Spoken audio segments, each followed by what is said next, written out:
sort of a test video so I can figure out if I can use this lens later for an interview. But this is sort of also my 5-minute get ready. I'm running a little bit late today because I stayed up late last night booking my hotel for Vietnam. Even though I'm gonna go to a lot of different places, I just booked one hotel and I'm gonna leave my stuff there while I go adventure to Sapa and Hoi An. I don't even know if that's how you say those places, but yeah, we shall see. It'll be an adventure. Also, I'm so grossed out right now. I dropped my beauty blender on the floor and then I dropped it in the sink.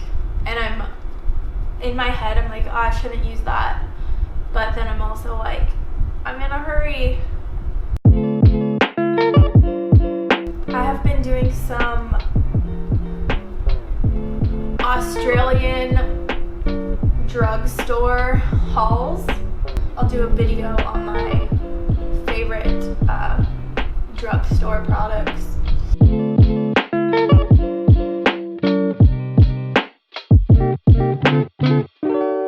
So what I learned this week was there's a bunch of different types of concealers and they're all used for different things. So some are highlighters, some are concealers, meaning like concealing like your redness or acne or dark spots, and some are obviously better than other ones because some are really thick and dry, and those would be the ones that are for like covering up your dark spots and your circles and your blemishes. And also there's like color correctors.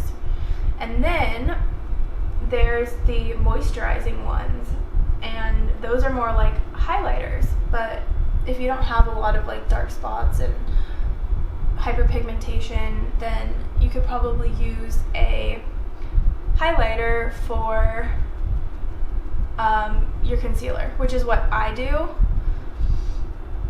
because I don't really have a whole lot of stuff that I need to cover up on the daily, and I just feel like you use the bare minimum product that you need to use. Like if you don't need to cover up dark circles but you want to highlight, like just use a highlighter if you have like a minimal amount of circles or redness. So I would say figure out what your skin type is.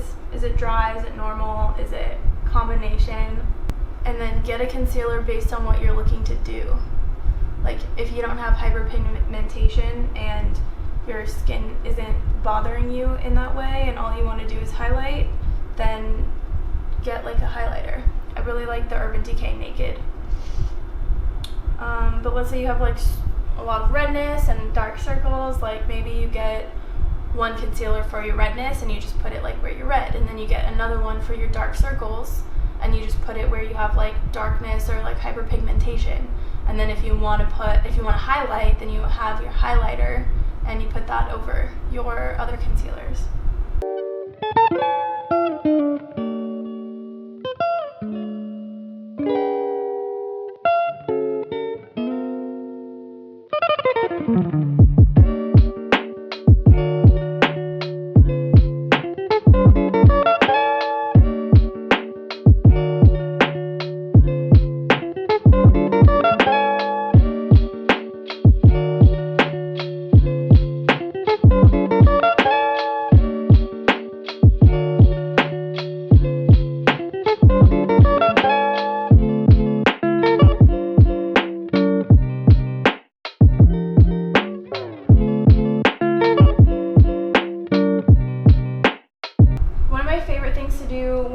Melbourne is to go vintage shopping. Actually, that's one of my favorite things to do ever, just period. And I love Melbourne's vintage shopping. I always go to American Garage. They have a bunch of mesh stuff. I can't find mesh anywhere except for there usually, and it's all really fun.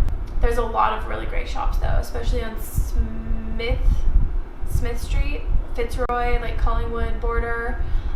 that hipster, like grungy, kind of like dirty, lots of Vietnamese street food, lots of really great food in the area, period, but great vintage shopping.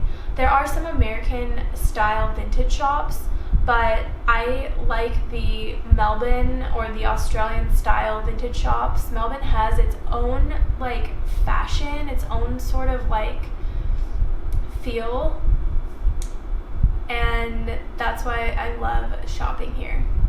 Melbournians, they're very stylish people, like in their own way, and I don't know, their style just has like a very different feel to it than, let's say, like Brooklyn in New York, or the Arts District, or Venice in Los Angeles, and any other like hipster town. Like, it has its own style, its own feel, and so I love my souvenirs here, like clothes. This pink sweater is so warm, and I've been looking for something like it for a really long time, so as soon as I found it, I bought it. I was like, that's mine. I always go shopping with an image of like what I want, because I like to add certain pieces to my collections, and I already know what I'm looking for when I go shopping, and so when I find it, it's just like a no-brainer. I just buy it. So that's my little spiel. I'm gonna put some lipstick on, and then I'm done. Thanks for watching. Stay tuned for more from Posh Incredible. Please don't forget to subscribe. I don't know, somewhere over here. Ring that little bell so you're notified whenever we post videos. Don't forget about Posh Incredible Transformations. It's a podcast where we interview people who are making incredible transformations in their lives. I like to say that leadership in the world is kind of emerging how it emerges because people aren't able to hold their true selves in anymore. We're kind of like busting out from the seams, and people who are not paid journalists are becoming journalists, and they're doing really good at their job because I think that's what they were supposed to do all along. But the path that they took in life put them somewhere else, and now in their free time as a hobby, they're reporting on stories and writing books about the things that they know, about the things that they've learned. I think that's really exciting. So stay tuned for more. Thank you so much for watching, and we'll see you guys later.